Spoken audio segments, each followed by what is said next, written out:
Hola, hola, hola. Sí, bueno, grabando. Bien. Hola a todas, a todos. Como les prometí el lunes, por la clase que, disculpen, no pude darles, se las voy a pasar de esta forma, asincrónica. Yo voy a grabar la clase. Ustedes la van a leer y van a poder revisarla cuando quieran, cuando la necesiten, tanto para el examen, porque hay algunos aspectos de este PowerPoint que les voy a presentar, de esta clase, que nos van a ayudar a entender y a ver la vida de sueño, pero la vida de sueño no solo por la obra en sí, por el dispositivo que ustedes tienen que utilizar para esta nueva tarea que les he pedido de un guión individual, sino también por que esta obra bueno, es la obra icónica de lo que se llama el siglo de oro español, ¿no? Y junto a Hamlet y al trabajo de Shakespeare, son los trabajos que de alguna forma resumen el pensamiento de toda una época. Es una época muy importante, es el Renacimiento, en el Renacimiento que viene después del arte de Edad Media, se dan una crisis dentro del pensamiento hegemónico de la humanidad, el pensamiento que teníamos, justamente el pensamiento que nos llevó a ver la tragedia, un pensamiento donde el orden está establecido, el destino de todos está establecido y es inamovible. Aquí se empiezan a mover las cosas. Ya ahorita vamos a intuirlo y cuando veamos Shakespeare y Hamlet vamos a comprender cómo es un cambio civilizatorio, básicamente, ¿no? Y entonces este cambio civilizatorio tiene antecedentes muy claros. Por ejemplo, el que Copérnico genera la teoría heliocéntrica. ¿Qué quiere decir esto? Antes de Copérnico, de 1400 más o menos 50 o 1500, el hombre se concebía en el centro del universo. Concebíamos que la Tierra estaba en el centro del universo y que la Tierra era plana. La Tierra recién empieza a ser redonda a partir del 1500. Empezamos a entenderla como redonda. Entonces, y ahí se entiende que la Tierra como un astro es un astro más y que no está en el centro del universo, sino que el Sol está en el centro del sistema solar. Por eso se crea la teoría heliocéntrica, que viene a decir el Sol en el centro. Esto genera una crisis completa, ¿no? Que se da en todos los niveles, se da en los niveles políticos, en los niveles religiosos sobre todo. Acuérdense que también poco antes de esto ha habido la reforma luterana, Inglaterra de alguna forma y los luteranos se separan de Roma, y al separarse de Roma, ellos, por ejemplo, hasta eso leían la Biblia, se leía en latín. Los ingleses, bueno, todavía no eran ingleses en esa época, dicen, ¿por qué no podemos leer la Biblia en nuestra propia lengua? Y eso hacía que el latín solo lo sabían los curas.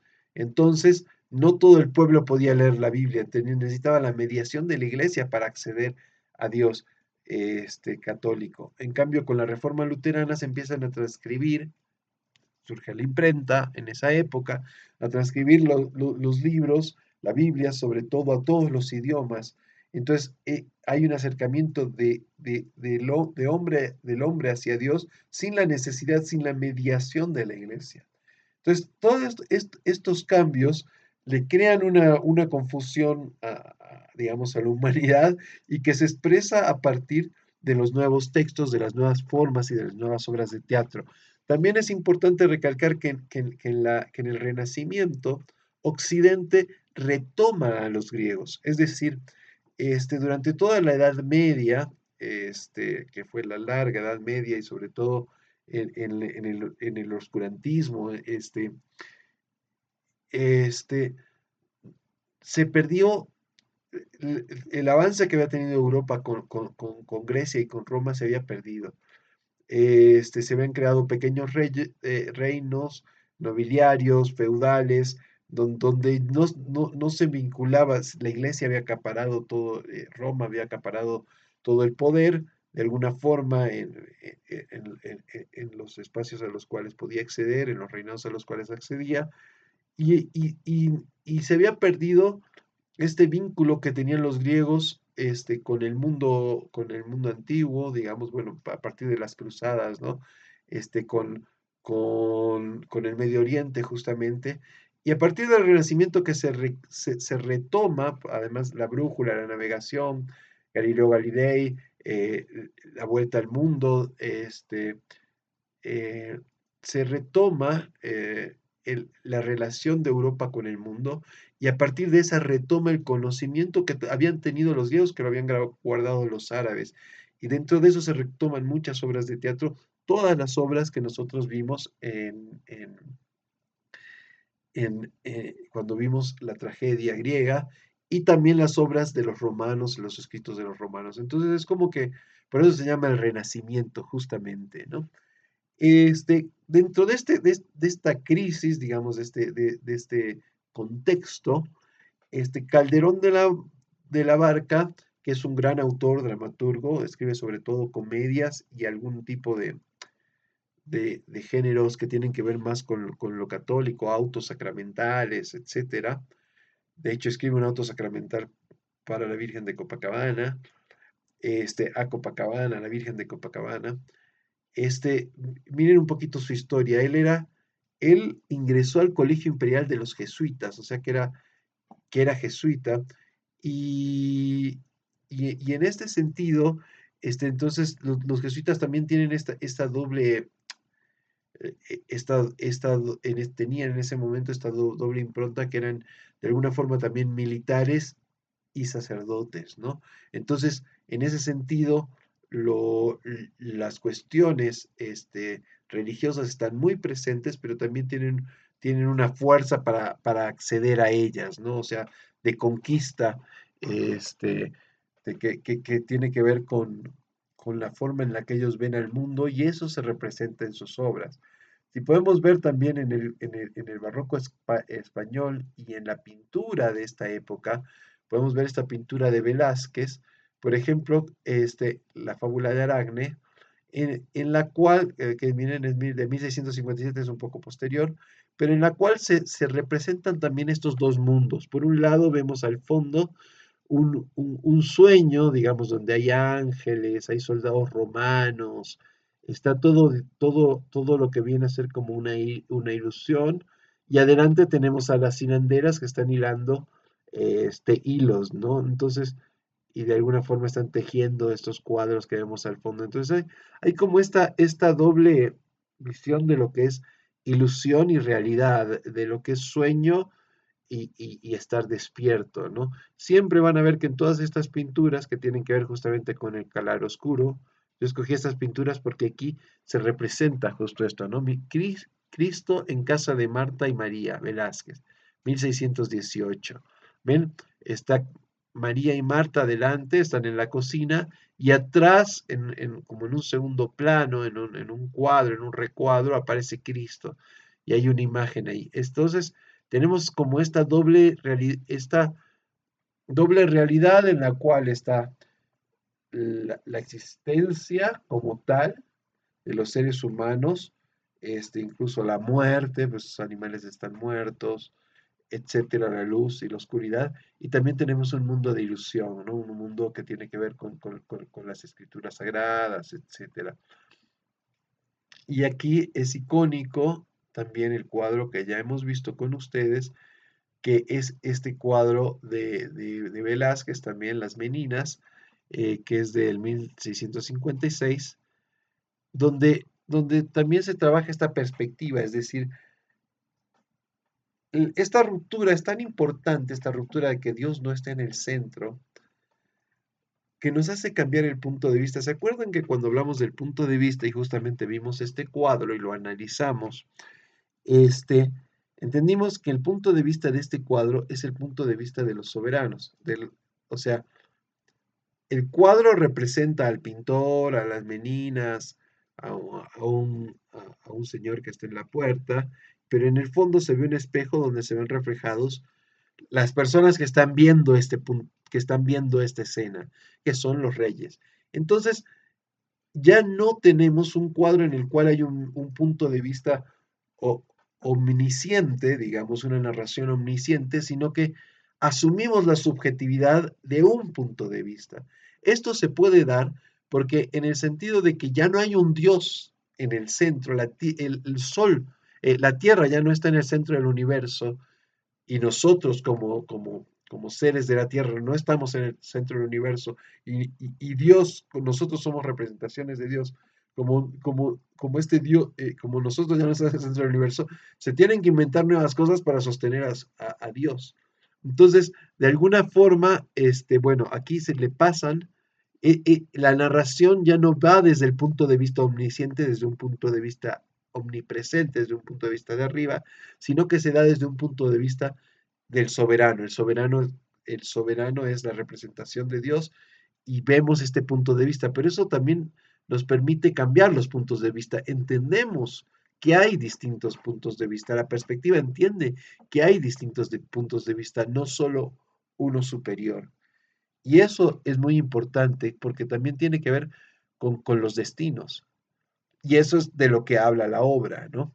Este, nosotros vemos desde la perspectiva de los reyes, ¿no? Si quieren profundizar sobre esto que estamos hablando, que es bien interesante, pueden revisar las palabras y la palabra y las cosas de un libro de Foucault. Bueno, y ahora entramos a la obra, justamente a la obra de La vida es sueño, ¿no? La- O la tragedia de Basilio, porque claro, La vida es sueño es en realidad no es la tragedia de Segismundo, es la tragedia de Basilio. Tragedia como tal, pero la obra se considera una comedia, porque tiene justamente este juego dicotómico entre mujer, varón, hombre de deshonra, príncipe, prisionero, Clarín, digamos, como el servidor, el hombre del pueblo, y Segismundo, el rey, o sea, el predestinado para ser rey, el príncipe. Se genera también un conflicto que nos lleva a estos enredos que tienen que ver también con otra herencia que asume Calderón, que tiene que ver con la comedia, pero sin embargo no deja de tener la tragedia de Basilio. Si bien Basilio no muere, cede su paso al nuevo rey, bueno, a Segismundo, que como ustedes vieron, al final emerge como nuevo rey, porque lo tenía descrito por destino y también por ser hijo de Basilio, ¿no? Hijo del rey, es un príncipe.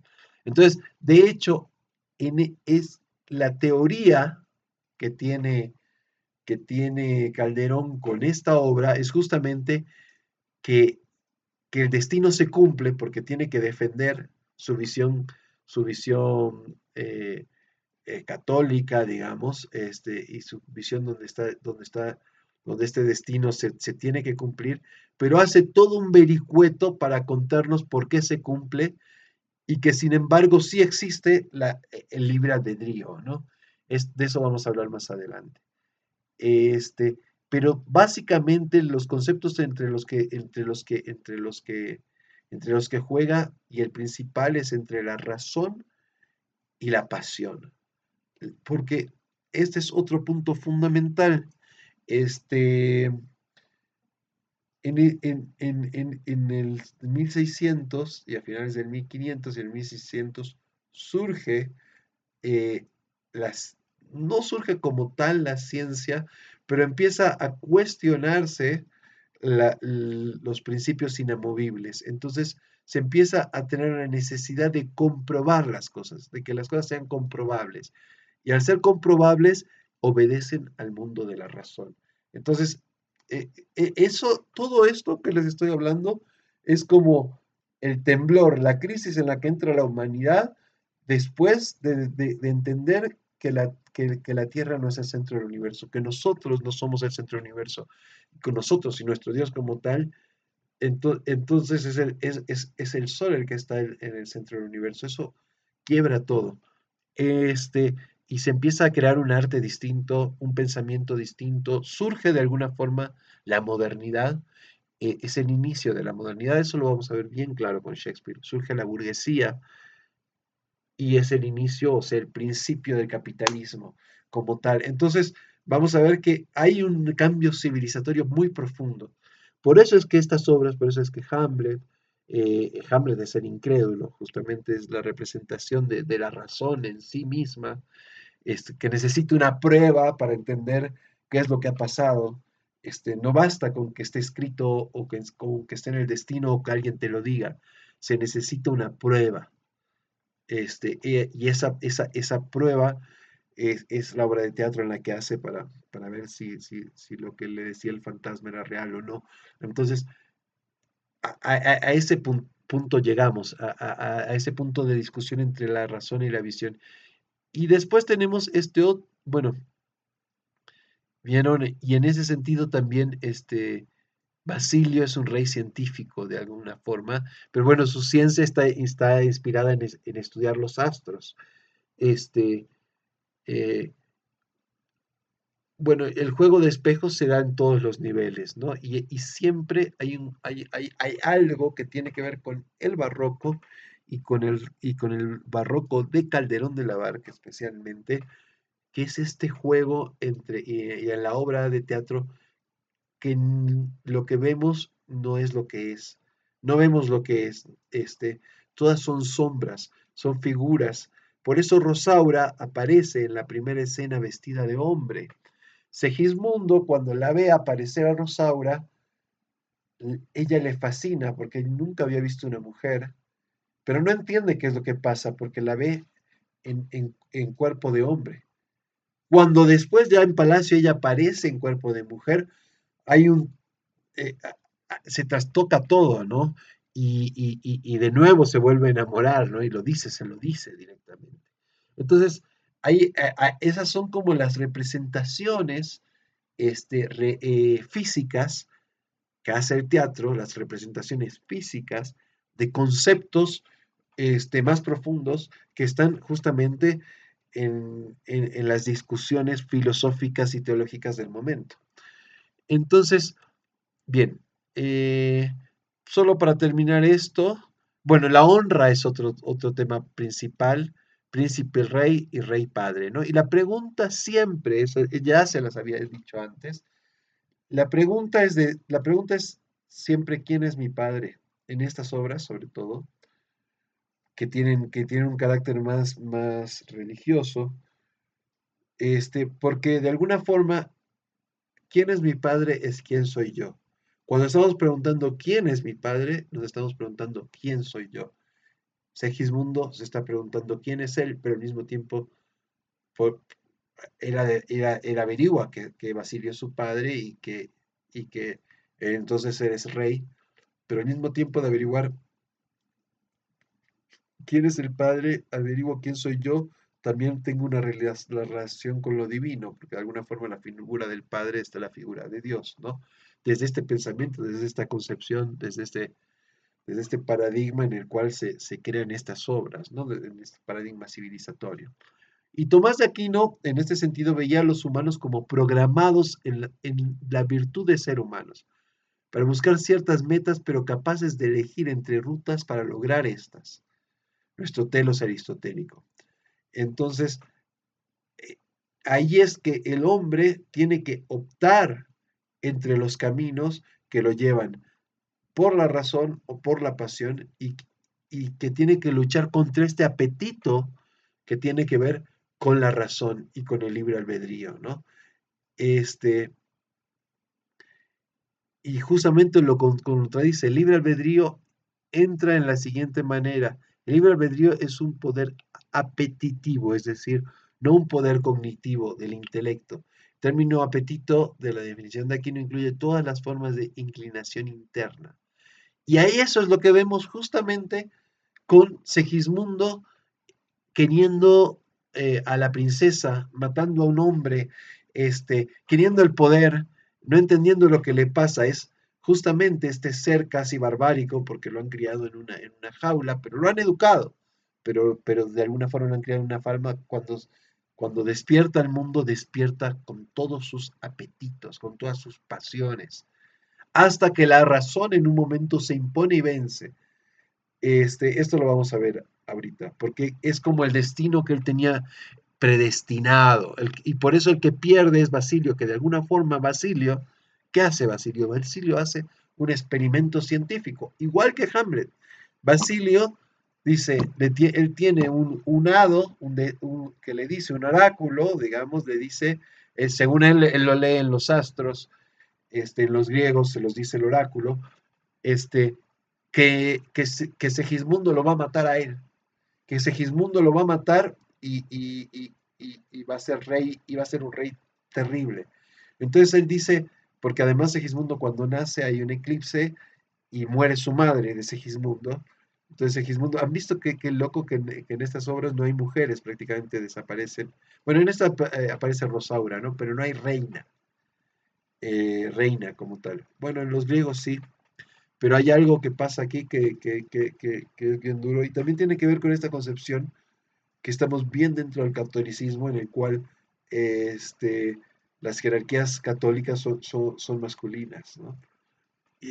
Y eso tiene como característica justamente las características de la parte que se separa de Isabel, justamente los, los, los, los, los sajones, los ingleses, tienen una reina mujer y ella es la cabeza de la iglesia y la cabeza del Estado. En cambio, los españoles no, como siguen pegados al catolicismo, ¿no? Este, bien, para las preguntas que tengan, anótenlas y las definimos en clases, ¿ya?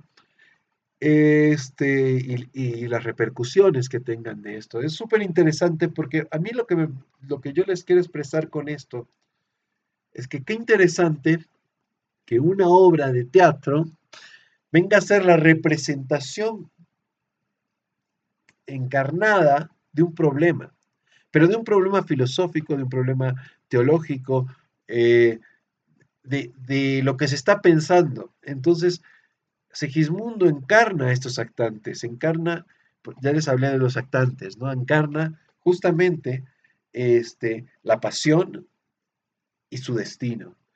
Esos son los actantes que él tiene, ¿no? Este, la juventud es Segismundo frente a la vejez que es Basilio, el mundo que muere y el mundo que nace.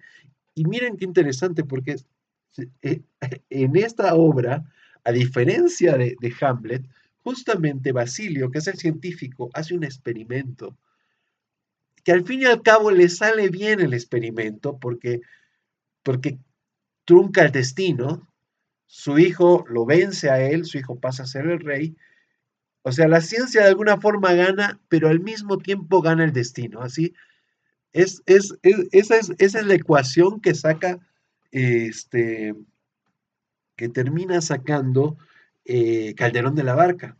Y es interesante porque justamente es una negociación, es una ecuación en la cual negocia ciencia y creencia, digamos, y metafísica, ¿no? Junta los dos y hace que por casualidad los dos se cumplen. La ciencia cumple, pero también la metafísica. El destino se cumple. Entonces hay un Dios, pero es un Dios que está acompañado de la ciencia.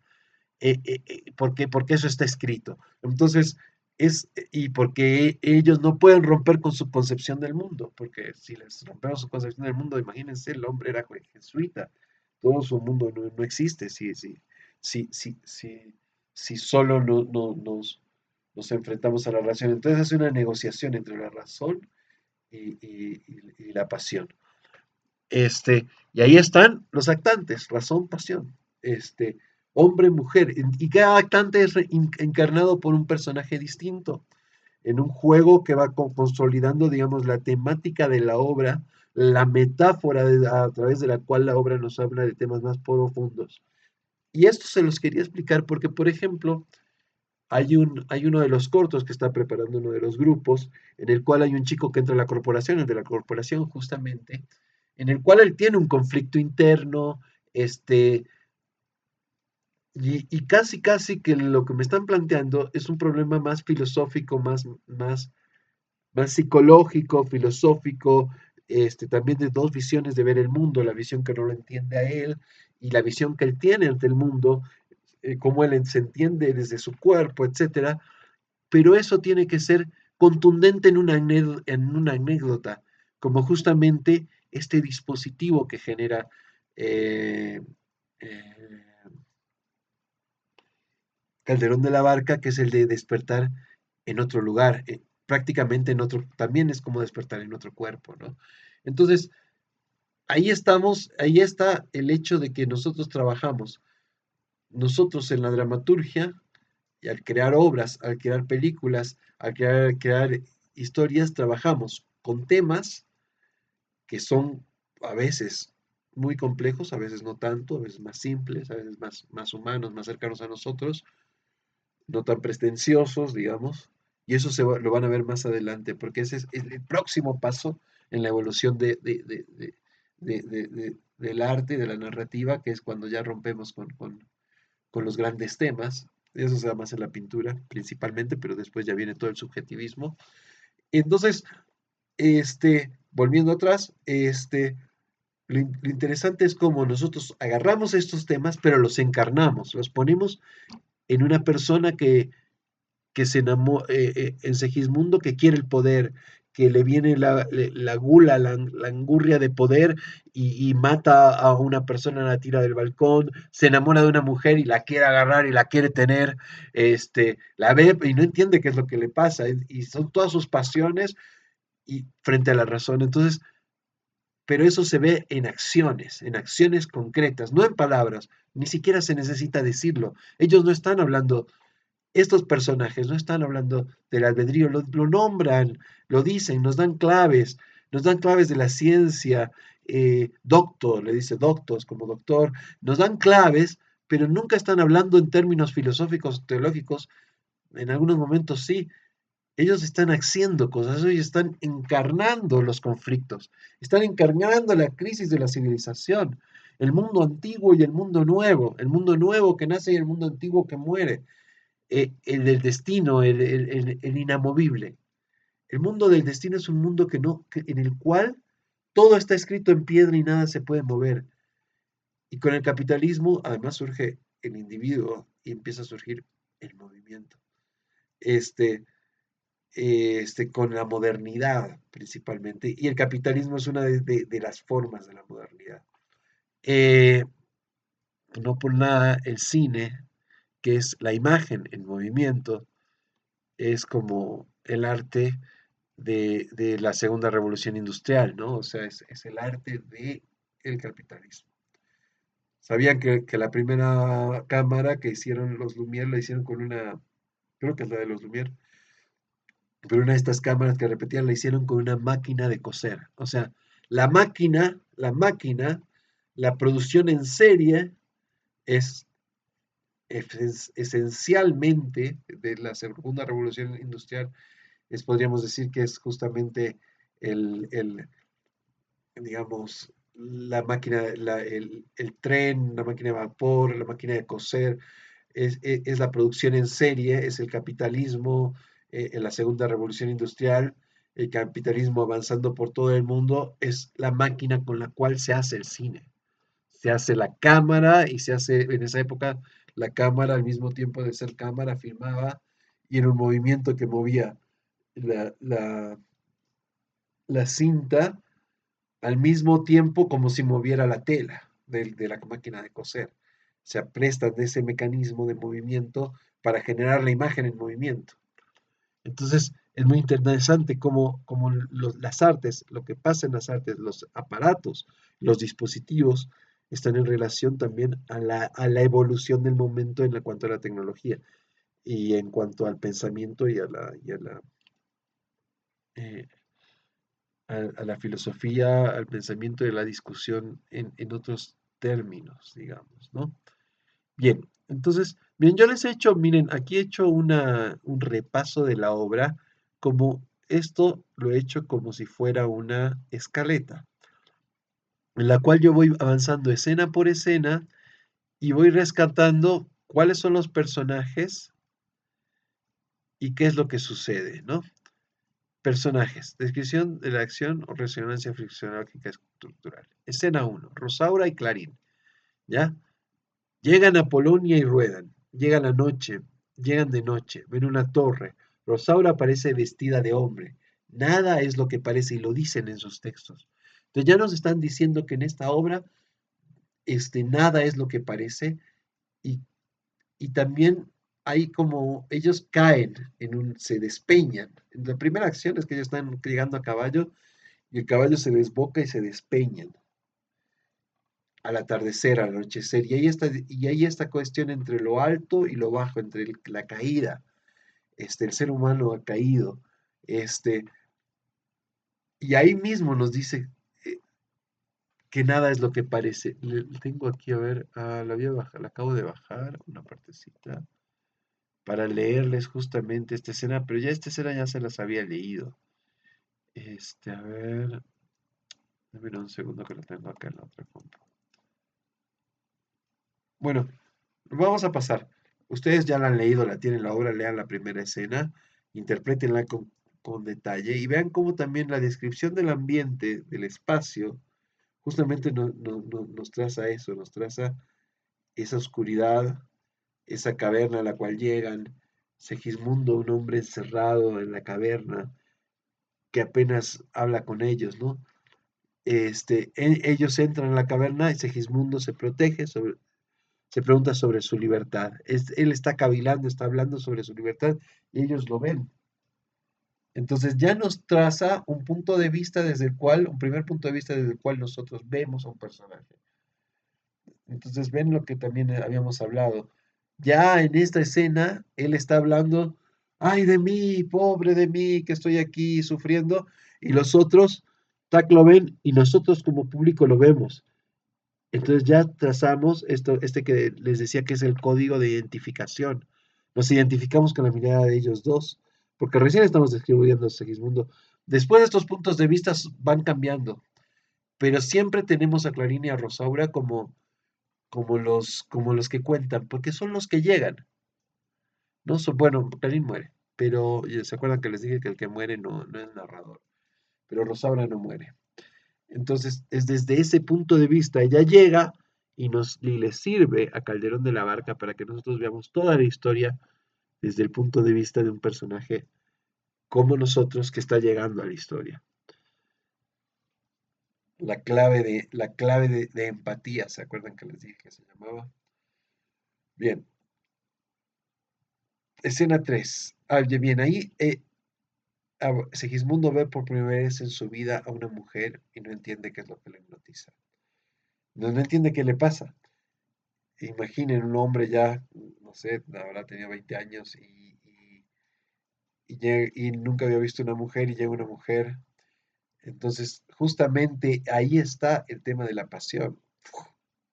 Pasión. Este, y, y la razón que es la que no entiende, le dice, me turbas, o sea, me turbas, no sé qué me pasa.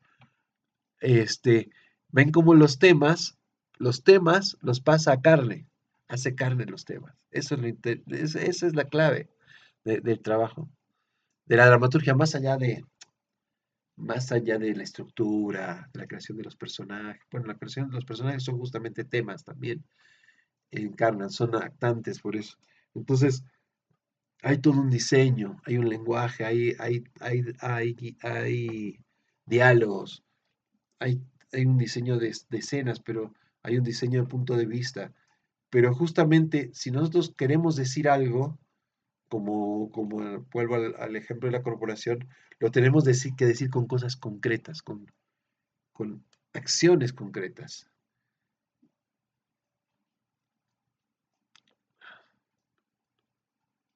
Bueno, esta escena.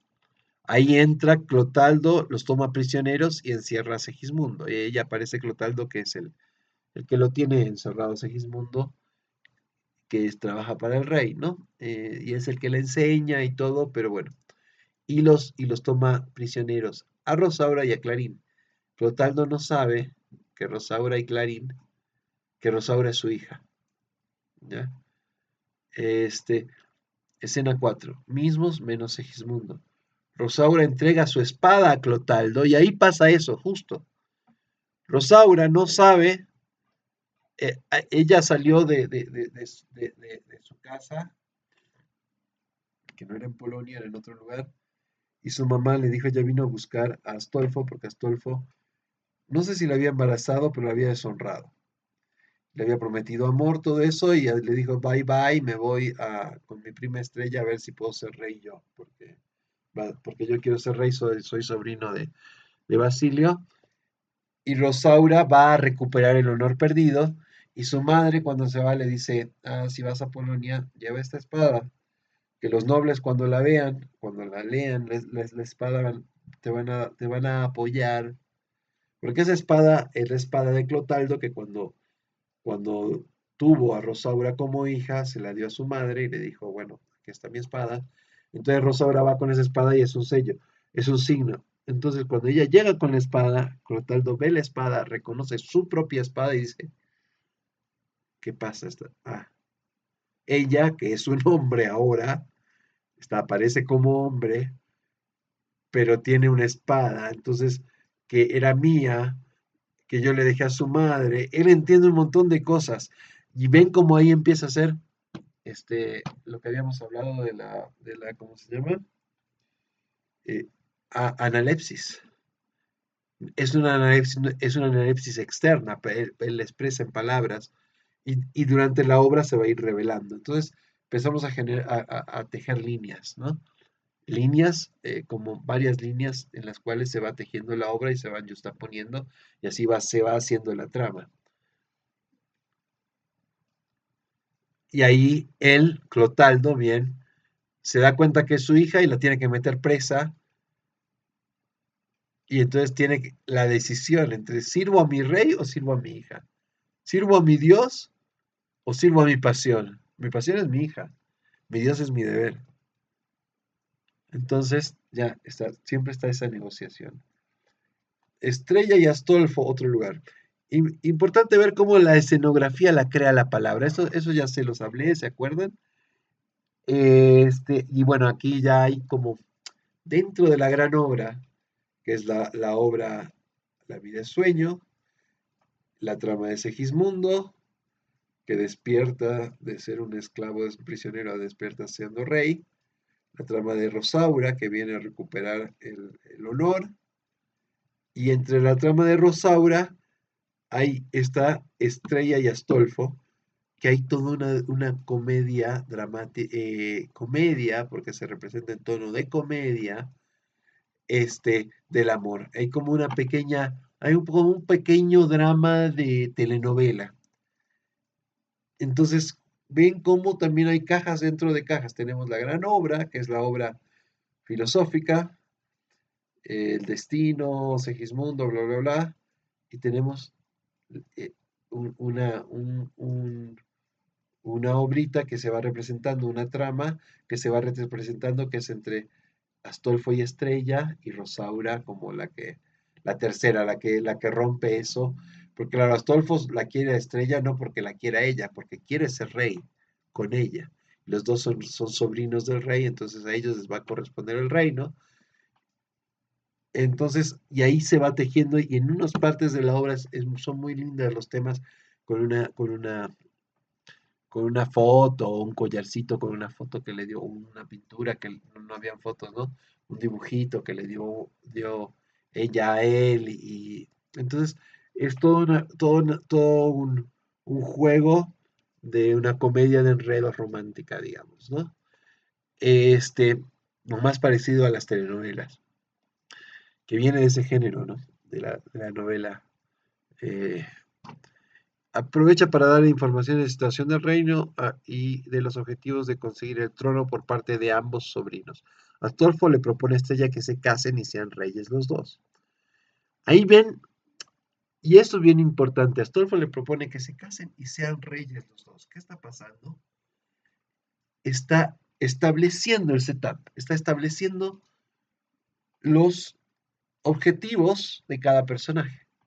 Entonces ahí ellos ya tienen un objetivo y está creando el conflicto, porque al establecer los objetivos, esos objetivos se conflictúan con los objetivos de Segismundo, que es en un momento también ser rey, ¿no? Entonces, y se conflictúa, ahí hace el nudo de la trama, se conflictúa porque ellos dos no se pueden casar porque él tiene un problema con Rosaura. Entonces crea los dos bandos, como Estrella y Astolfo, y Rosaura y Segismundo, todos en conflicto tanto por el reinado como por el amor, como por la honra, etcétera. Más allá del otro conflicto que tiene Basilio con el destino y con su hijo, ¿no?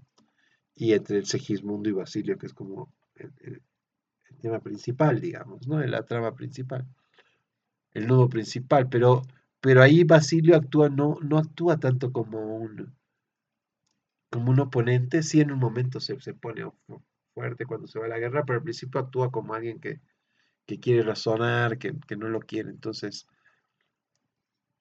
que no quiere ese destino, de hecho, quiere huir del destino y por huir del destino logra que se cumpla.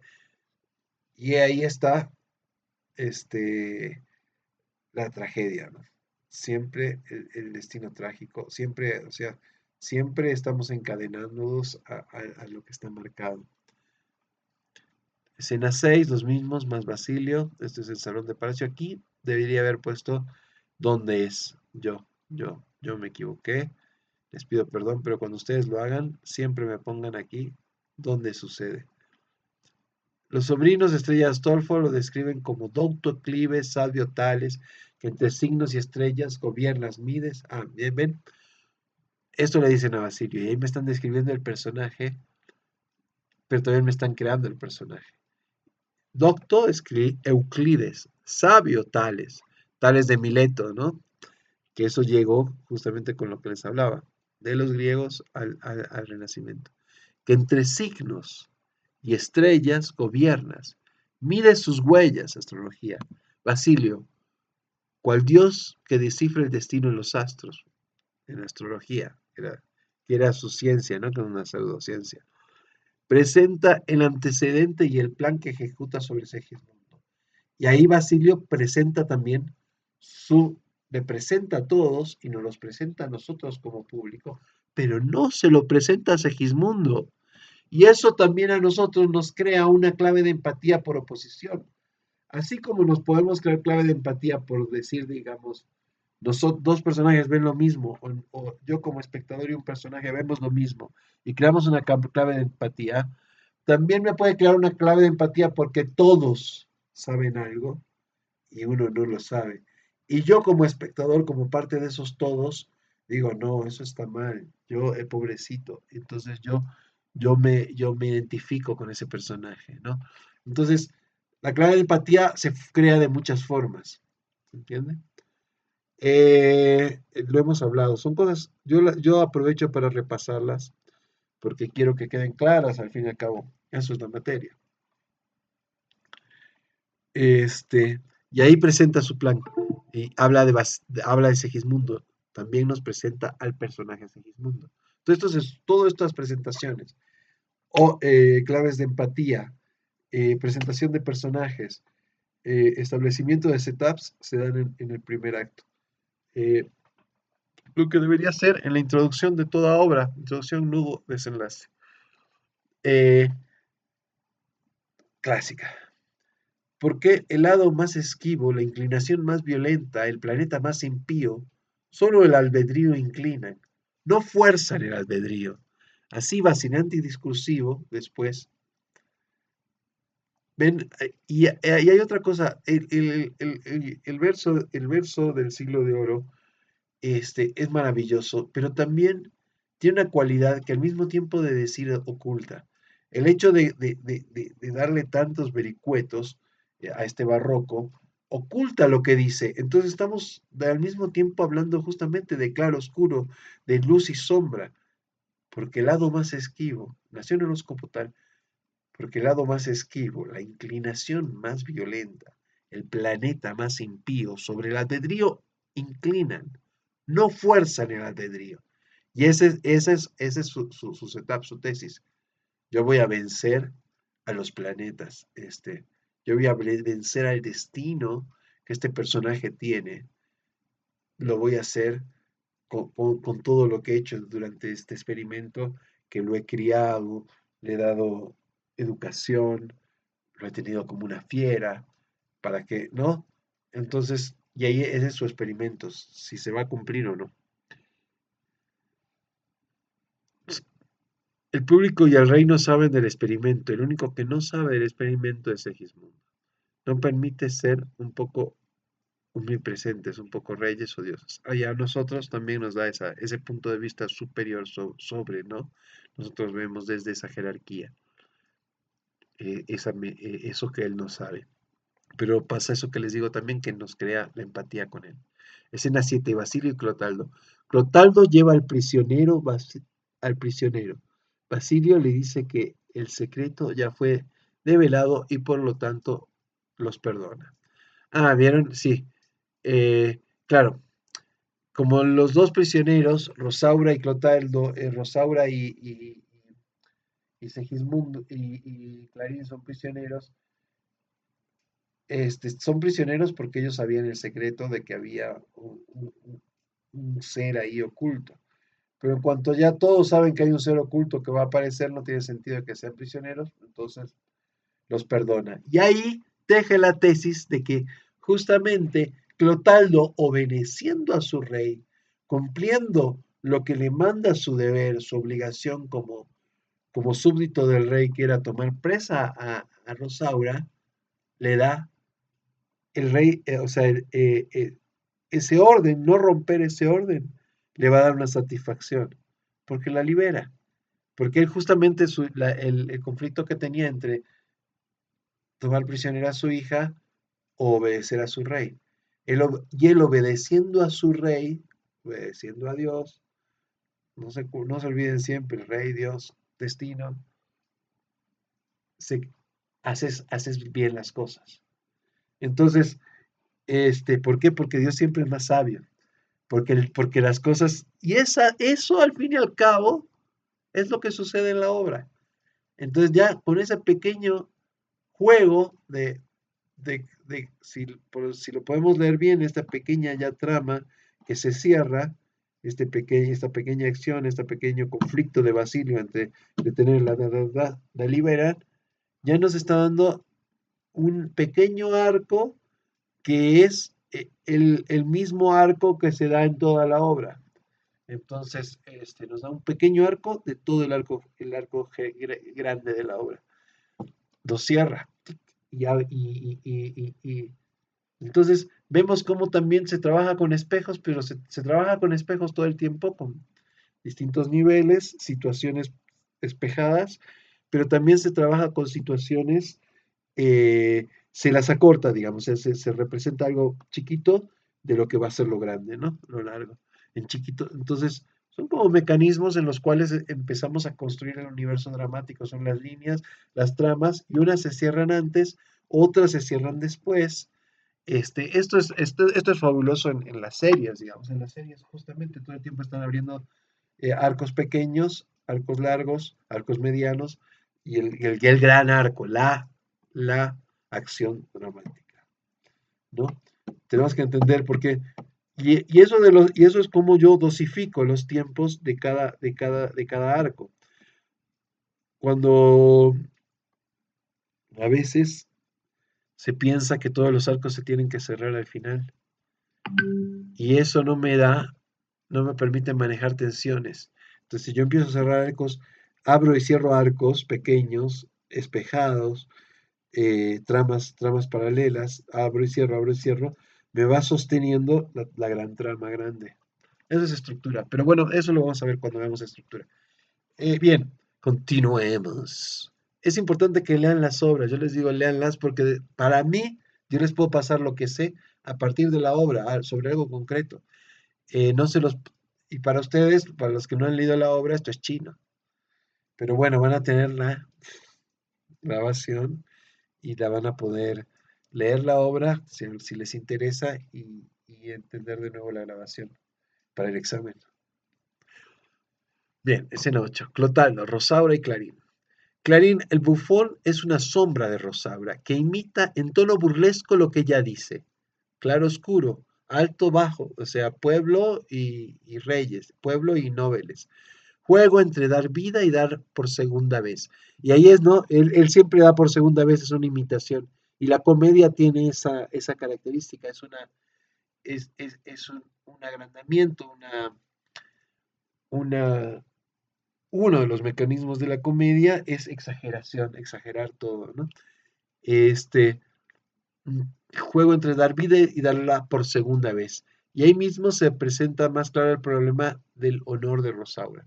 Rosaura devela que viene a desagraviar su honor, que fue mancillado por Astolfo. Y de nuevo Clotaldo el Tibio le pide que se marche, pues Astolfo es heredero del trono. Y ahí ya nos los presenta Clotaldo como... bueno, y Clotaldo el Tibio nos presenta más al padre, ¿no? De ella, que no se la puede jugar por su hija. Es tremendo, ese personaje es tremendo. Y sale bien, siempre sale bien porque él todo lo que hace lo hace por su deber de obedecer al orden divino, al orden soberano. Si dijera más, no sé con qué respeto te miro, con qué afecto te venero, con qué estimación te asisto, que no me atrevo a decirte, esto lo dice Segismundo, ¿no? A Rosaura, creo. A ver, dice, si dijera más, no sé con qué respeto te miro, con qué afecto te venero, con qué estimación te asisto, que no me atrevo a decirte que es este exterior vestido enigma, pues no es de quien parece, juzga y advierte, si no soy lo que parezco, y Astolfo a casarse vino con Estrella, si podrá agraviarme, harto te he dicho. Creo que eso lo dice Rosaura, ¿no? Si dijera más, no sé con qué respeto te miro, con qué afecto, claro, Rosaura le dice a su padre, si dijera más, no sé con qué respeto te miro, con qué afecto te venero, padre, con qué estimación te asisto, Dios, que no me atrevo a decirte que este exterior vestido enigma, pues no es de quien parece. Le está diciendo, yo no soy un hombre, no soy el hombre que parezco, soy, ¿no? Juzga y advierte, si no soy lo que parezco, y Astolfo a casarse vino con Estrella, sí podrá agraviarme. Harto te he dicho. Ya, ven como oculta y al mismo tiempo devela. Y además, disfruten, el verso es increíble. Además está decir, ya, pausa, promoción, he tenido, cuando estudiaba teatro, tuvimos un docente que vino de España, de la Rezada, a darnos, justamente era un especialista en verso español. Entonces, este, nos enseñó justamente esto, a romper la rima. Si dijera más, no sé con qué respeto te miro, con qué afecto te venero, con qué estimación te asisto, que no me atrevo a decirte que en este exterior vestido enigma, pues no es de quien parece. Juzga advertido, si no soy lo que parezco. Y Astolfo a casarse vino con Estrella, sí podrá agraviarme. Bien, el romper la rima es que la rima cuando no se rompe, si dijera más, no sé con qué respeto te miro, con qué afecto te venero, con qué estimación te asisto, que no me atrevo a decirte que es este exterior vestido enigma, pues no es lo que parezca, juzga advertido. Esa es esta cantaleta, ¿no? Bueno, disculpen, me salí del tono. Es que me encanta esta obra, la he estudiado mucho, la he trabajado mucho, lo que se nota, la he puesto en escena, la he actuado, la he dirigido. Este, nada es lo que parece, dice. Ella sigue vestida de hombre y pasa por tal. Acuérdense que Estrella le pidió a Astolfo ver el retrato que colgaba de su collar. Bueno, eso es lo que les decía del retratito. Astolfo tenía un collarcito en el cual tenía no era la foto, pero era el dibujo, la esfinge de Rosaura. Y Astolfo nunca se lo dio, entonces hay toda esa trama de los collarcitos. Clotaldo solo entiende todo. Yo, vasalla, y Clotaldo entiende, ¿no? Yo, vasallo, ella mujer. Termina ahí diciendo, ¿no? Yo, vasallo, ella mujer. Mi hija y yo siendo en esta condición de estar atado también a mi destino de ser un vasallo, ¿no? Alguien que tiene que obedecer. Segunda jornada. ¿Ven? Hasta aquí que terminó ya la primera jornada, que vendría a ser como el primer acto. Si bien aquí los pone como jornadas, como si fueran días, o acto, aquí viene la segunda jornada y la tercera jornada. Este, jornada tercera, es la estructura, es primer acto, segundo acto, tercer acto.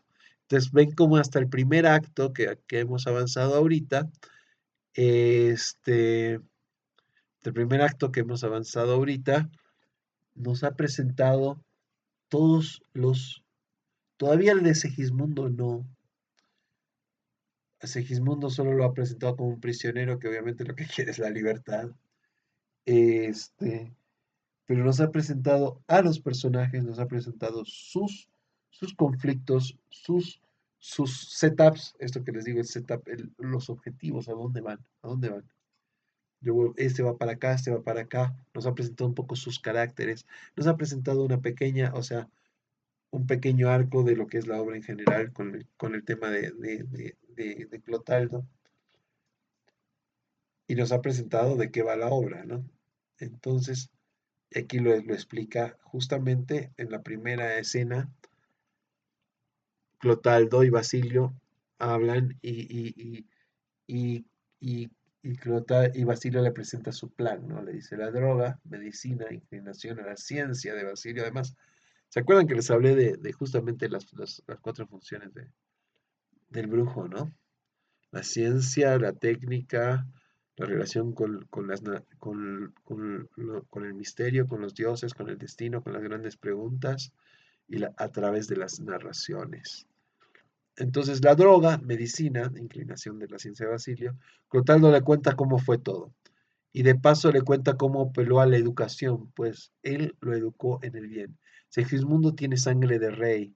Basilio, quiero examinar si el cielo o se mitiga o se templa por lo menos, y vencido, quiero examinar si el cielo o se mitiga o se templa por lo menos, y vencido con valor y con prudencia, se desdice, porque el hombre predomina en las estrellas, y si falla, él creerá que todo fue un sueño. ¿Ya? Entonces ahí él le presenta su plan, están hablando sobre su plan, para los que no la leyeron, él le da una droga a Segismundo y lo lleva de las catacumbas a Palacio. Para eso, antes Clotaldo fue y le dijo, mira, yo te he educado, has aprendido todo esto que te tenía que enseñar. Y ahí viene el segundo tema que ahorita vamos a hablar. Todo esto que yo te tenía que enseñar y, y te hemos educado como un ser racional. Entonces no vas a obedecer a tus pasiones. Y ahí hacen el experimento, ¿no? Lo meten a Palacio y cuando él despierta de la droga, despierta en Palacio siendo un rey. Y Basilio detrás de todo, detrás de la cortina. Es Dios, es, es omnisciente, ¿no? Es Dios, es su experimento, pero también es un científico. Entonces, jugando entre esta cuestión de ¿se cumple el destino o se cumple la educación? ¿Puede transformar el destino de las personas?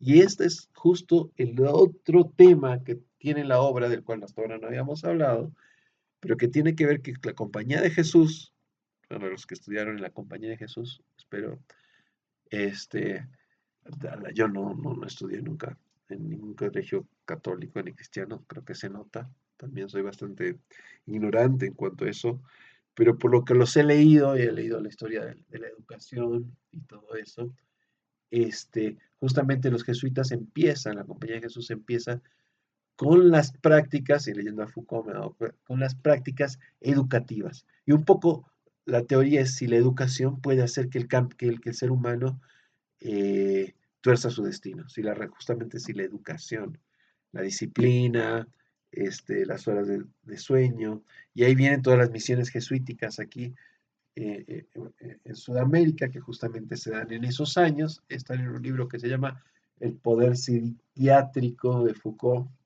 en el cual justamente nos presenta cómo el experimento de los jesuitas en Sudamérica y justamente las misiones, aquí en San José de Chiquitos, en San Ignacio, etcétera, San Ignacio, este, todos esos experimentos eran como a las fieras, a los hombres salvajes, los educaban a través de la música, a través del rezo. Era tan así que tenían horas hasta para hacer el amor, o sea que tenían horas destinadas para todo, hasta horas en las cuales podrían juntarse con su pareja, digamos, ¿no? Horas de procrear. Se está construyendo todo el el sistema panóptico, todo el sistema educativo moderno, y estos son los orígenes.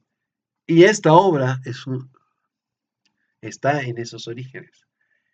Ahí está la modernidad, por eso les digo, estamos entrando a la modernidad, por eso son obras icónicas, no es porque la vida es sueño, y porque yo sí he visto muchas veces esta obra y también mucha gente la habla y obviamente es hermosa, el texto es hermoso. Pero hay gente que te dice, ay, qué texto hermoso en cuanto al barroco y que evidentemente es hermoso, pero la obra tiene una complejidad sumamente mayor, una complejidad, la complejidad de la modernidad justamente. Eh, entonces, no quiero decir que no la veamos desde la belleza estética, que es increíble, desde las palabras, los textos, los diálogos, hay una maestría en ellos, en la creación de los personajes, en las mismas tramas, pero también en el fondo, ¿no? De lo que está hablando. Y eso quizás son cosas que estaban en el aire del momento. Bueno, la vida es sueño. ¿Soñamos o vivimos? Bien, la vida es un sueño. Clotaldo y Clarín. Clarín soborna a Clotaldo y lo amenaza en tono de comedia, de sonar como Clarín. Ah, Clarín, como se enteró de todo, dice, no, yo le voy a decir a este que lo están engañando. Clarín toma el poder, así como Segismundo. Clarín es una réplica en tono de farsa de todas las acciones serias. Y ven, esto lo van a ver en muchas series. Se representa el conflicto entre los personajes principales y, digamos, los personajes principales son nobles, son reyes o son, digamos, clase alta, burguesía, no sé. Y los personajes inferiores son el pueblo y replican las mismas situaciones o similares en tono de comedia. Y siempre está generando ese espejo entre uno y el otro para tener libertad de hablarnos desde un punto más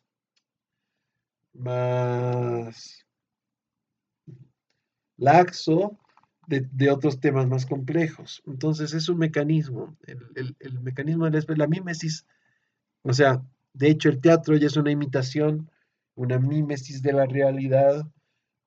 Y dentro del teatro hay imitaciones, el imago, todo está en ese entendido, ¿no? Son reflejos.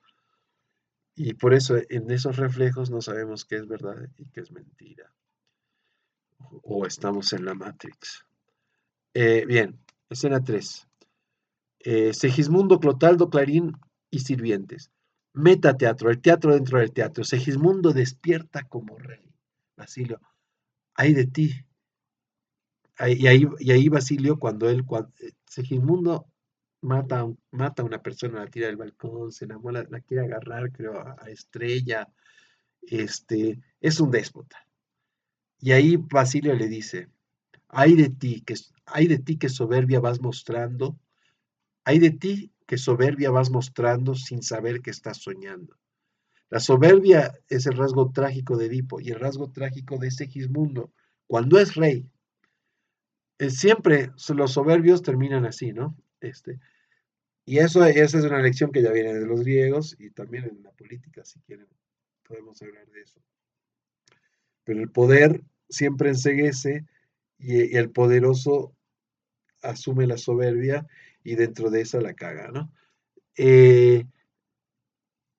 Y en este sentido, se hace una pequeña tragedia de Segismundo, que es la tragedia que sucede durante su sueño.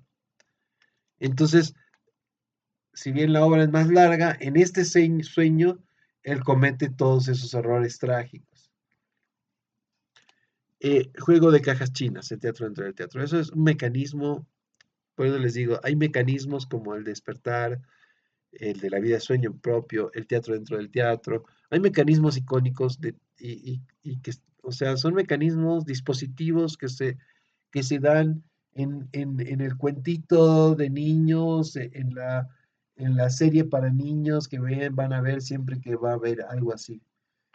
Eh, realidad y ficción, teatro dentro del teatro, cine dentro del cine, este, reflejos, espejos, anagnórisis. Bueno, eso ya viene más de la tragedia. Escena 6 mismos más Astolfo. Astolfo se pone el sombrero y, bueno, Astolfo aparece frente a Segismundo y le dice, yo también soy soberbio. Se pone el sombrero, ¿no?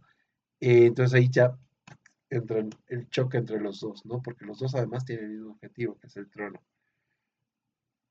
Pues entre soberbios, Astolfo es el antagonista dentro de la tragedia de Segismundo. Mismos más estrella. Se admira inmediatamente de ver una mujer. Luego bota a un criado por el balcón fuera de escena. Ah, bueno, esto sucede en este momento.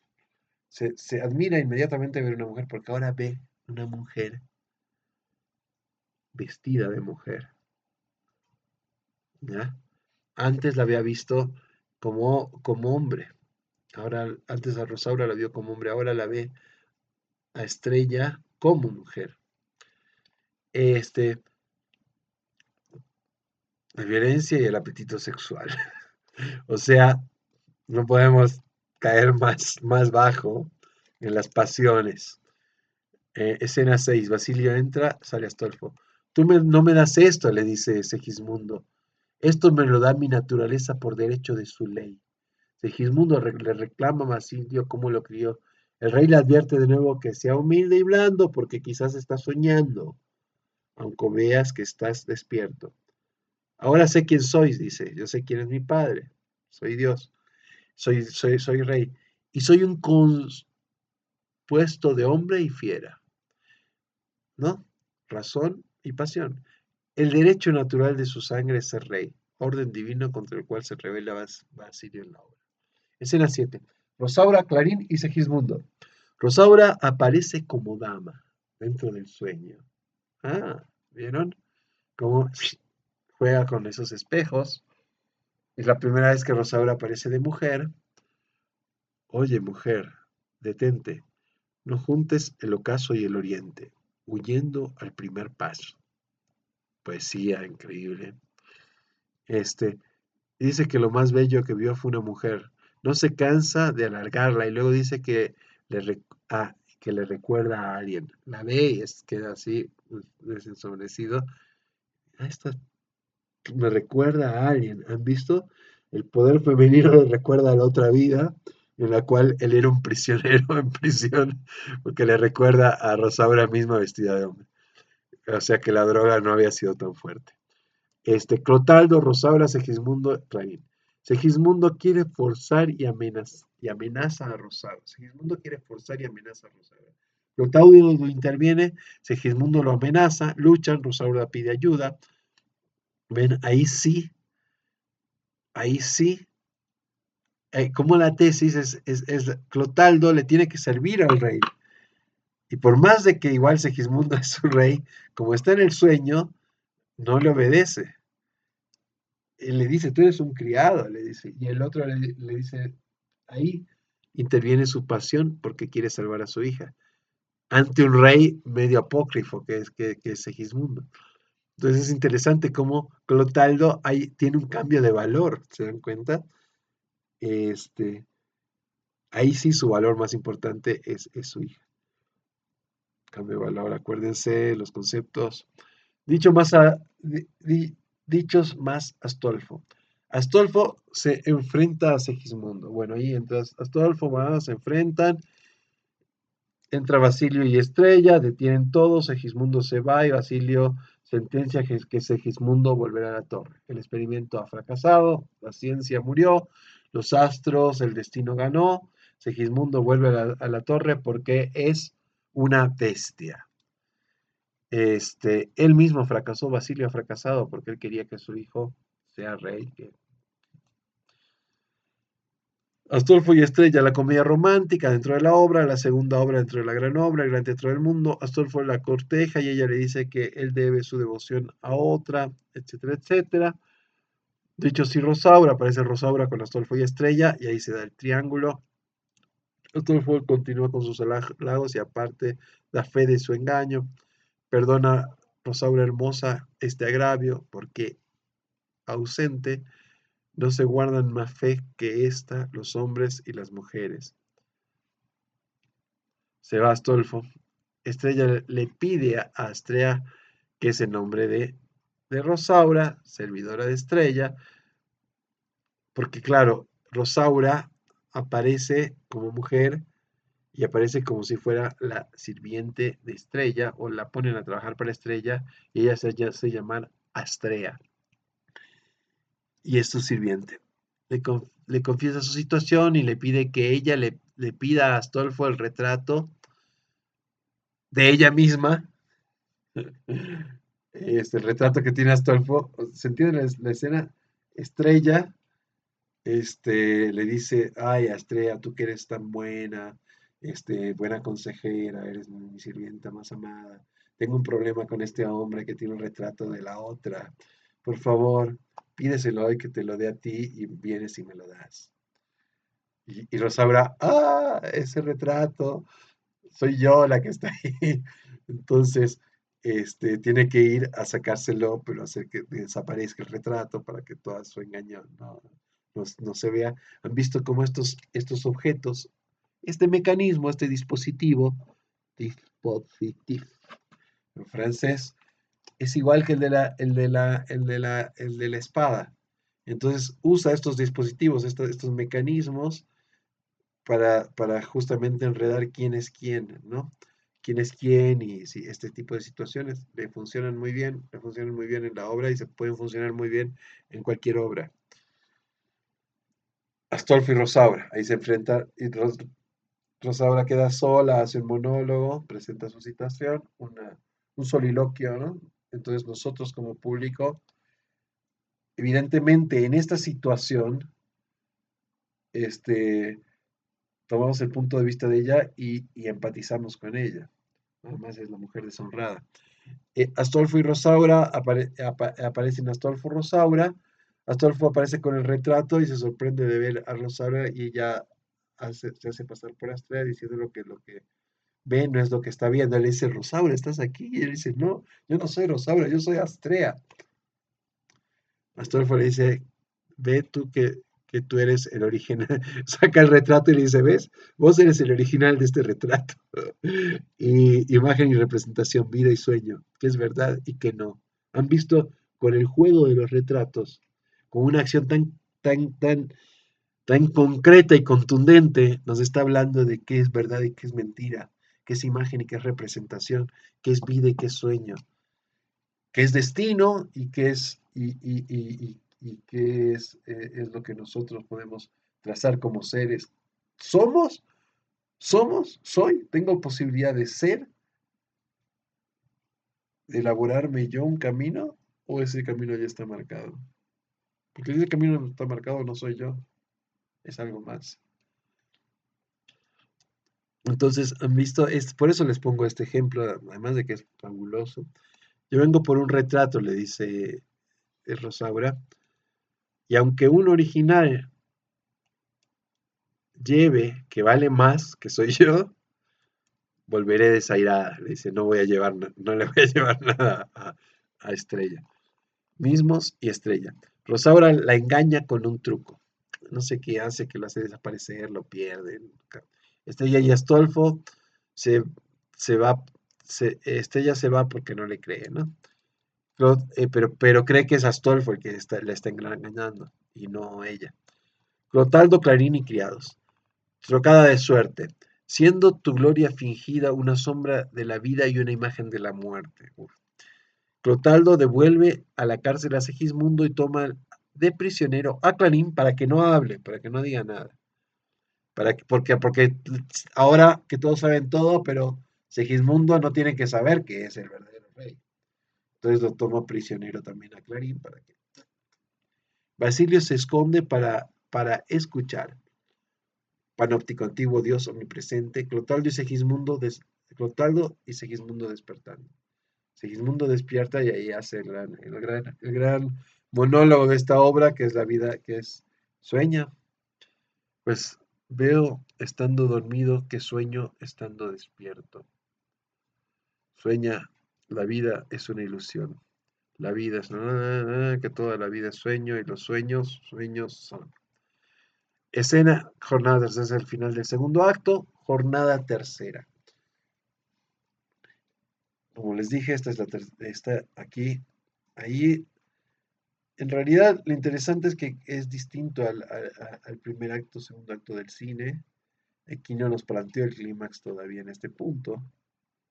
Entonces aquí nos planteó como, es como otra estructura, ¿no? Después la podemos desgranar bien. Bien, ya jornada tercera. El Clarín es prisionero, da informe de sus penas. El criado, como persona sin honor, es imprudente y no sabe callar, por la influencia indirecta del cuerpo sobre el alma. Este es el texto que dice abajo, ¿no? El criado vive en un plano inferior a los señores. Sus señores serán tristes pesadillas. Sus valores, comer y hablar sin mesura. Su inteligencia, astucia o agudeza, no verdadera inteligencia. ¿Ven? Es como el criado, es como una réplica de su señor, pero siempre en el nivel de la pasión, en lo bajo. Él tiene astucia y viveza criolla, pero no inteligencia.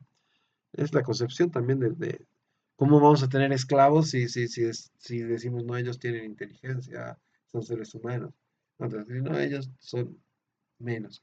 Entonces, como todo el orden de las cosas y el orden de las representaciones justifican el orden de la sociedad en la que vivimos, en la que vivían en esa época y en la que vivimos hoy en día. Escena 2. Clarín, soldado y soldado. Las narraciones sirven para eso. Soldados confunden a Clarín con Segismundo. Eso es increíble. Y lo liberan y Clarín se sube al carro y dice, yo ahora soy rey. Acción que realiza para contrastarla con el aprendizaje de Segismundo, quien toma a los soldados con prudencia. Y ahí está lo importante, han visto lo que pasa, ¿no? Entonces, en el tercer acto, los soldados, como que el pueblo se ha enterado de lo que está pasando y se rebelan ante su rey, ante Basilio. Entonces, eh, eh, se rebelan ante Basilio.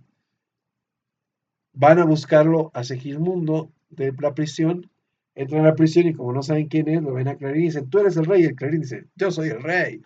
Este, justamente, aquí dice, cualquiera puede ser rey, yo también soy rey. Entonces lo victorian, lo sacan y el Clarín también toma la cuestión de rey. No aprendió nada de la lección que vio, porque él estuvo todo el tiempo al lado de Segismundo. En cambio, Segismundo aprendió. Ah, porque el pueblo no aprende, pero los reyes aprenden. Bueno, lo que nos dice la obra. No estoy diciendo nada, es la visión conservadora, ¿no? Porque bueno, al fin y al cabo, estos escribanos, estos dramaturgos tenían que justificar el orden en el cual ellos vivían. Y también el orden en el cual ellos estructuraban todos. Por eso se dice paradigma, ellos están dentro de ese paradigma, ¿no? Soldados confunden a Clarín con pero Segismundo lo toma todo esto con prudencia, él sí aprendió. Entonces el experimento sirvió de algo. Ahora al despertar de nuevo, despierta con prudencia. Soldados presentan la situación en la que Basilio quiere posesionar a Astolfo como rey. Ellos y el pueblo se están en contra, pues tienen un rey natural, el destino, el rey divino, ¿no? El orden. De ahí en adelante la lucha entre Segismundo, fiera, pasional, y Segismundo, hombre racional. Les pide irse, pues ha aprendido la lección en la cual la vida es sueño. Es otro Segismundo. Ya no es Segismundo fiera. La educación funcionó, la educación funciona, el panóptico. O la modernidad. Escena.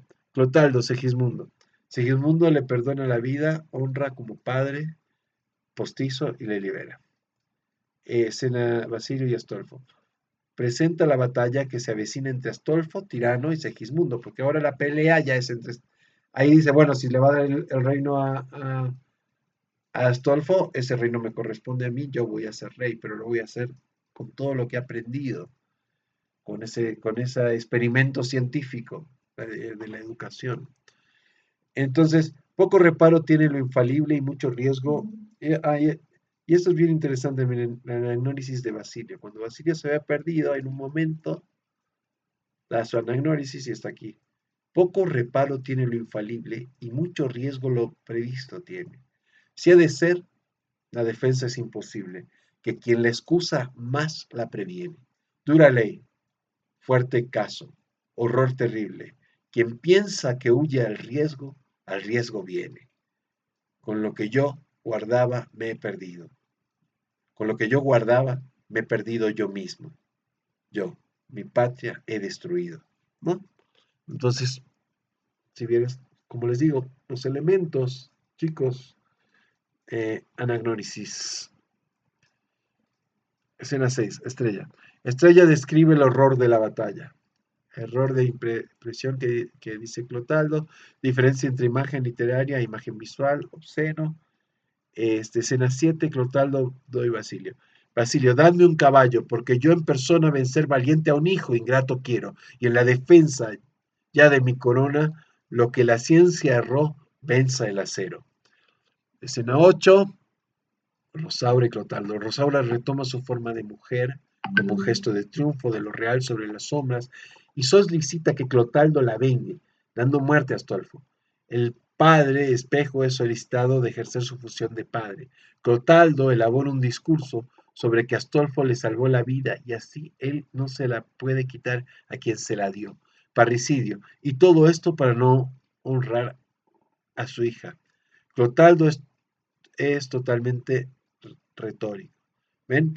Este, en ese sentido, se juega. Clotaldo elabora un discurso sobre que Astolfo le salvó la vida a él, porque cuando lo quería matar Segismundo, Astolfo lo salvó, y él no se la puede, él no puede enfrentarse a Astolfo. Todo y eso lo tiene que hacer por su hija, por Rosaura. Y no lo quiere hacer. Este, él no puede cometer un parricidio. O sea, él no puede matar a su soberano ni a su Dios, no puede ir en contra del orden establecido, de las estructuras sociales. Él tiene que mantener el orden. Este, y no hace nada por su hija porque él es, pero siempre todo, por obra y gracia divina, todo se soluciona cuando hacemos como Clotaldo. Eso es lo que le está enseñando a los Clotaldos del mundo esta obra. Ya, en esa época había muchos Clotaldos. Creo que es Polonio, no, Polonio, en Hamlet. Divino juego de palabras entre el dar y recibir. Ella argumenta que pues su vida está deshonrada, ella no tiene vida, por lo que su deber como padre es dársela. De alguna forma es eso, ¿no? La muerte en esa época para la deshonra es como la muerte en la mujer, ¿no? Es lo mismo que la tragedia, es la muerte civil o física de las personas. Clotardo argumenta que él le va a dar la vida mandándola a un convento. Hijo de puta. Así la niega dos veces. Eh, así la niega dos veces. Eh, bueno, ven llegar a Rosaura como en la primera escena de la obra, Espejo. Segismundo y Clarín ven llegar a Rosaura vestida de hombre con la armadura. Entonces, ahí, el espejo. Mismos y Rosaura. Rosaura resume su historia en los tres disfraces que la vio Segismundo. Se une a su lado y al final le advierte que no que no la enamore, pues le dará muerte. Y al final advierte que no la enamora, pues le dará muerte. Sigismundo asume su rol de rey y promete devolverle la honra. No, dice, no, mis pasiones ante vos, por más de que me encantabas y todo, yo te voy a dar la honra que te mereces. Entonces, él, se dan cuenta, miren, la escena anterior, el padre la niega y Segismundo la adopta.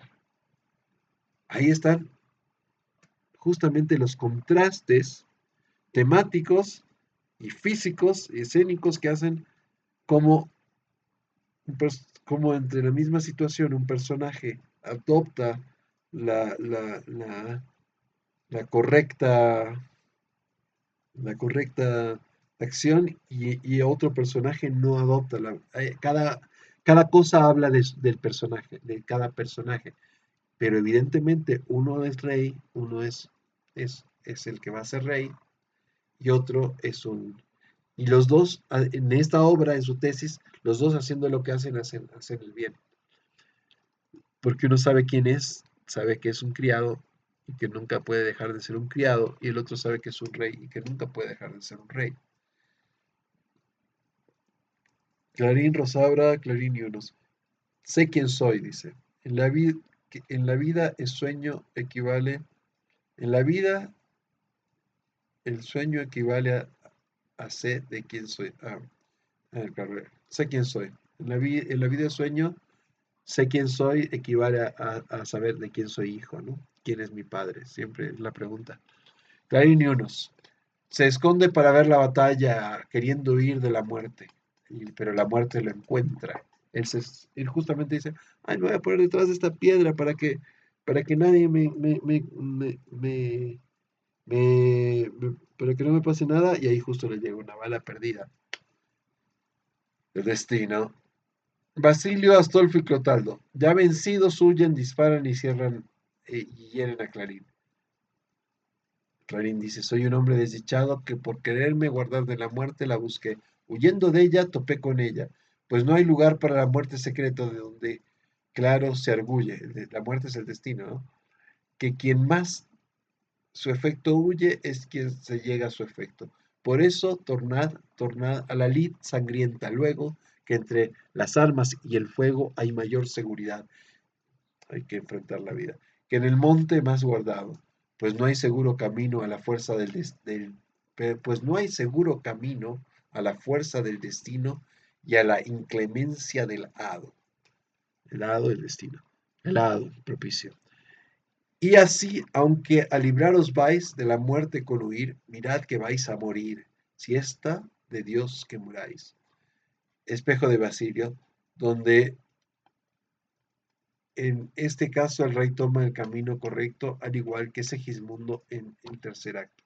Clotaldo le da un caballo para que huya, Basilio tiene dos caminos, huir o enfrentarse a la muerte, y acepta su derrota, ¿no? Su reconocimiento, ¿no? Ya lo había aceptado antes con la anagnórisis, pero ahora dice, bueno, soy vencido, se postra ante Segismundo, su hijo, y Segismundo hace su monólogo final, haciéndole entender que lo que hizo estuvo mal. Le dice, Basilio lo reconoce príncipe, Segismundo manda a Astolfo a cumplirle a Rosaura, honrarla. Ven, no hay amor, no hay nada, es como, bueno, cumplirle, listo. Porque no hay pasión, porque el tema de pasión frente a la razón, listo, chao. Astolfo se niega, pues ella no tiene padre. eh, no- tremendo. Encima le dice, no, yo con ella no, porque ella no tiene papá. Y ahí Clotaldo dice, yo soy el padre. La primera vez que lo dice en la obra, después de que lo negó dos veces, justamente bien, eso que les decía, se va tejiendo para que cuando suceda, o sea, se va tejiendo el final, siempre hay estos trama y urdimbre, las urdimbres que van ligando con el final. Cada vez que la niega, está urdiendo el final de cuando la reconoce. Segismundo toma la mano de Estrella y al soldado que lo liberó le manda a prisión por ser traicionero. Y este es un acto, el acto más cobarde del hijo, para mí es lo peor, o sea, Segismundo agarra y le dice, ah, ustedes me liberaron, ustedes se enfrentaron al rey. Bueno, todos a prisión. Y ellos son los que lo liberaron, los que les dieron, lo que ganaron la batalla con él. Bueno, todos vayan a prisión. ¿Por qué? Porque no hicieron lo que hace Clotaldo, que es cumplir, obedecer. Entonces es así. Esa es La vida es sueño. Es una gran obra. Nos ha tomado casi una hora y media. Les voy a escribir porque el sábado voy a aceptar consultorías con cada uno de los grupos para revisar sus guiones. Así cumplimos las 3 horas de la materia. Les quería mostrar algo. Yo en base a este texto que hice, que este es mi análisis, es un análisis que ya lo he hecho, ya lo he presentado antes en otras veces que he dado la materia. Le pedí al ChatGPT que me haga un PowerPoint. No a ChatGPT, a Gemini, a Notebook. Y aquí están, se los voy a pasar porque está bueno, la verdad que, pero como ven, no es que yo le pedí que haga mi trabajo. Yo le presenté el PDF que les acabo de mostrar y le dije, a ver qué me das. Y me dio esto, que está bastante bonito. Es como un material de estudio que ustedes lo van a poder ver porque junto al video les voy a pasar este, este PowerPoint. Pero como ven, la tecnología está buena cuando lo usamos así. Nosotros creamos las ideas y la tecnología nos ayuda con la... Esta no la había visto, hoy día la revisé.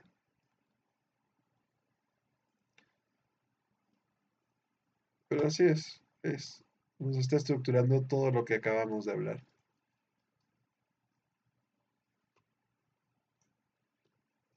Porque estos soportes del panóptico, eso no lo dicen otros textos, eso es parte de lo que yo les estoy presentando como mi tesis sobre la vida sueña. El tema de educación tampoco se ve bien, ¿no? Se lo toma mucho. Bien, muchas gracias, véanla y tómenla en cuenta, tomen apuntes porque los temas importantes los vamos a revisar en el examen. Bye, nos vemos.